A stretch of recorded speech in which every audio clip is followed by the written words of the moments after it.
অবিন্যস্ত এই চুলি যুৱকৰ কিয়, অবিন্যস্ত এই চুলি যুৱকৰ কিয়, দুৰন্ত আশাৰ বন্যাতে বঠা মাৰি ভাগৰি বাগৰি পৰি খণ্ড বিখণ্ড জীৱনৰ ছন্দ সমস্ত তাকে ধৰি খেলা কৰি আনিছিল মাথো তাক দুহাতেৰে ধৰি।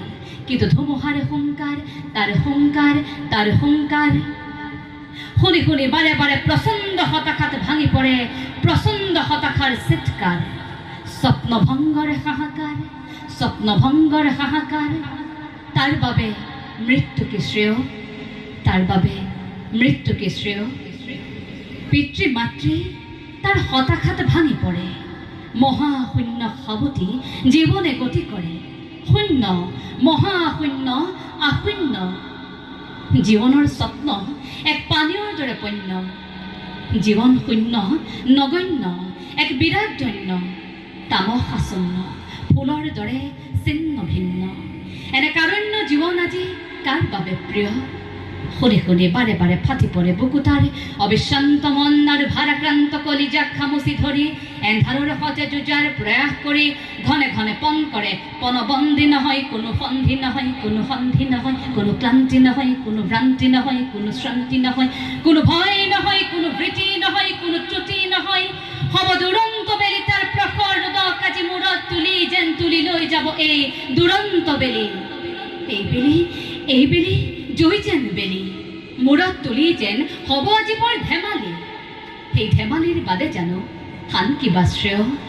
অবিন্যস্ত এই চুলি যুৱকৰ কিয়, অবিন্যস্ত এই চুলি যুৱকৰ কিয়, অবিন্যস্ত এই চুলি যুৱকৰ কিয়?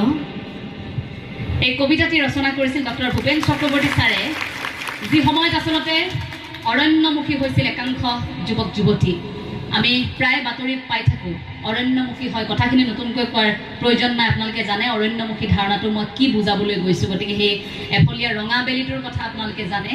সেই অৰণ্যমুখী যাত্ৰাত যোৱা সেই যুৱকসকলৰ ঘৰখনত কেনেধৰণৰ এটা পৰিৱেশৰ সৃষ্টি হয়, সেই ল'ৰাজনক লৈ সেই কবিতাটো লিখিছিল যে অবিন্যস্ত এই চুলি যুৱকৰ কিয়? প্ৰশ্ন আছিল ডক্টৰ ভূপেন চক্ৰৱৰ্তী ছাৰৰ। সেই পৰিৱেশ পৰিস্থিতিবোৰ বৰ ভয় লগা আছিল। আশা কৰোঁ আমি বিচাৰি থকা সুস্থিৰ সমাজখন আহক। গুৰুজনাৰ নীতি আদৰ্শৰে আপোনালোক পৰিচালিত হ'বলৈ আপোনালোকে বুকু ফিন্দাই ক'ব পৰাকৈ সেই সাহসখিনি আকৌ আহক অসমীয়াৰ মাজলৈ। নামঘৰত উচ্চ নিজ ধাৰণাবোৰ আকৌ আঁতৰি যাওক। যি সময় আছিল যে ইমান বছৰ আগত ইমান বেছি কটু সমালোচনাৰ পাছতো জগতগুৰু শ্ৰীমন্ত শংকৰদেৱ গুৰুজনাই এই বৰভেটিত নৱবৈষ্ণৱ ধৰ্মৰ প্ৰচাৰ কৰিলে। সেই নৱবৈষ্ণৱ ধৰ্মৰ ভেটি এতিয়াও টনকিয়াল হৈ থাকিব লাগিব। আৰু যেতিয়ালৈকে কীৰ্তন দশম থাকিব, যেতিয়ালৈকে নামঘোষা থাকিব, তেতিয়ালৈকে অসমীয়াৰ হৃদয়ত মহাপুৰুষ শ্ৰীমন্ত শংকৰদেৱ গুৰুজনা আৰু মহাপুৰুষ শ্ৰী শ্ৰী মাধৱদেৱ জীয়াই থাকিব।